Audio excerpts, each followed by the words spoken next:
پاکستان تحریک انصاف اب یہ چاہتی ہے کہ کس طرح اپنی شکست کا ذمہ دار یا تو دشمن کی ریشہ دوانیوں کو قرار دیا جائے یا پھر مقامی اور عالمی منڈی میں ہوئی مہنگائی کو یہاں بھی اپنی ناقص کارکردگی کی وجہ قرار دے کر گونگلوں پر سے مٹی جھاڑ لی جائے، یا پھر تیسرا طریقہ یہ ہے کہ آپسی لڑائیوں اور امیدواروں کے غلط چناؤ کو مصیبت کی جڑ قرار دے کر اپنا دامن تار تار ہونے سے بچا لیا جائے۔ لیکن یہ تمام چیزیں پھیلانے والے کون ہیں؟ اسی سے آپ اندازہ لگا لیجئے کہ ان میں سچائی کس قدر ہے۔ مہنگائی کو خیبر پختونخوا حکومت کے دو اہم ترین عہدیداروں عاطف خان اور شوکت یوسفزئی نے ذمہ دار قرار دیا۔ دشمن کی ریشہ دوانیاں یعنی مافیا، پی ڈی ایم کی چتر چالاکیوں اور عوام میں شعور کی کمی کو پی ٹی آئی کا عام ورکر ذمہ دار قرار دے رہا ہے، اور آپسی لڑائیوں اور امیدواروں کے غلط چناؤ کو حکومتی بزرگ جمروں نے بہت بڑھا چڑھا کر پیش کیا ہے۔ ایک خاتون صحافی نے امیدواروں کے فیصلوں کے حوالے سے ایک طویل فہرست لکھی جن کی وجہ سے پی ٹی آئی کو حالیہ عرصے میں بہت نقصان اٹھانا پڑا ہے۔ ان میں سے ایک لاہور این اے 133 میں جمشید اقبال چیمہ کی جانب سے کاغذاتی نامزدگی جمع نہ کرانا بھی شامل ہے۔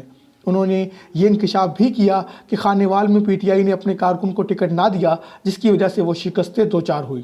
یہ بتانا بھول گئیں کہ مخالف پارٹی نے 2018 میں کامیابی حاصل کی تو عثمان بزدار صاحب ان صاحب کو توڑ کر پی ٹی آئی میں لے کر گئے تھے، اور اب دوسرے امیدوار کو ٹکٹ نون لیگ سے ملا ہے تو وہ بھی جیت گیا، یعنی مسئلہ امیدوار نہیں بلکہ پارٹی میں ہے۔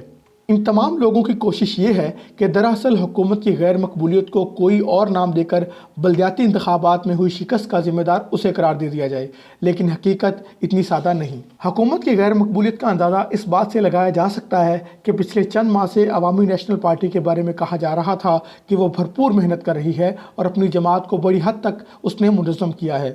لوگوں کو عوامی نیشنل پارٹی سے بہتر کارکردگی کی توقع بھی تھی، اور یہ مانا جانا چاہیے کہ اس نے گزشتہ 2 عام انتخابات کے مقابلے میں بہت بہتر کارکردگی دکھائی ہے۔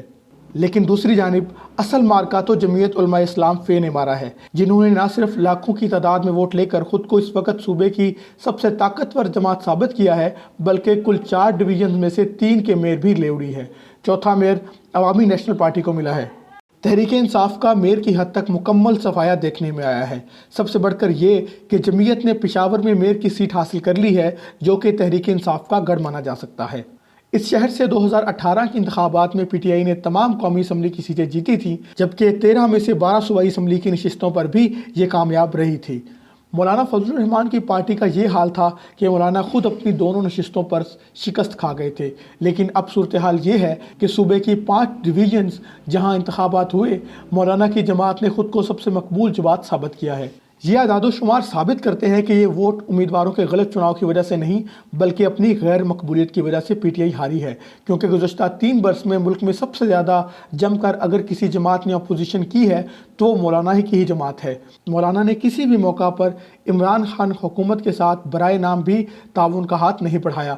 انہوں نے اسٹیبلشمنٹ سے اختلاف بھی کیا تو محض اس بات پر کہ عمران خان کی حمایت کیوں جاری رکھی، جبکہ اب جیتنے کے بعد بھی انہوں نے صرف اتنا کہا کہ اداروں کو دیکھنا چاہیے کہ وہ بے جا حمایت نہ کریں، ہم ان سے بہتر ملک کو چلا سکتے ہیں۔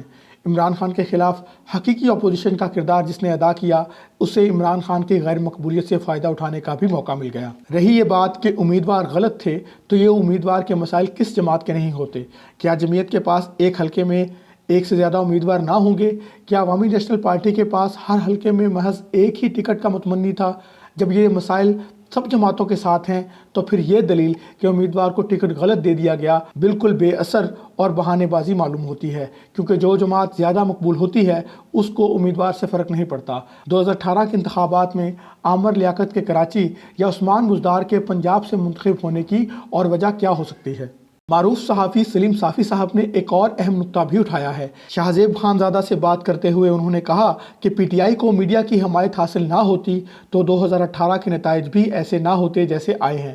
مثلاً ایک کہانی شروع کر دی گئی کہ نجی اسکولوں سے والدین اپنے بچوں کو اٹھا کر سرکاری اسکولوں میں داخلہ دلوا رہے ہیں کیونکہ سرکاری اسکولوں کے حالات بہت بہتر ہو چکے ہیں۔ سلیم صافی کا کہنا تھا کہ میں چیلنج کرتا رہ گیا کہ مجھے کوئی ایک بچہ تو دکھا دیں جس نے ایسا کیا ہو، لیکن میڈیا نے بس جو تحریک انصاف نے کہہ دیا اس کو پھیلانا شروع کر دیا۔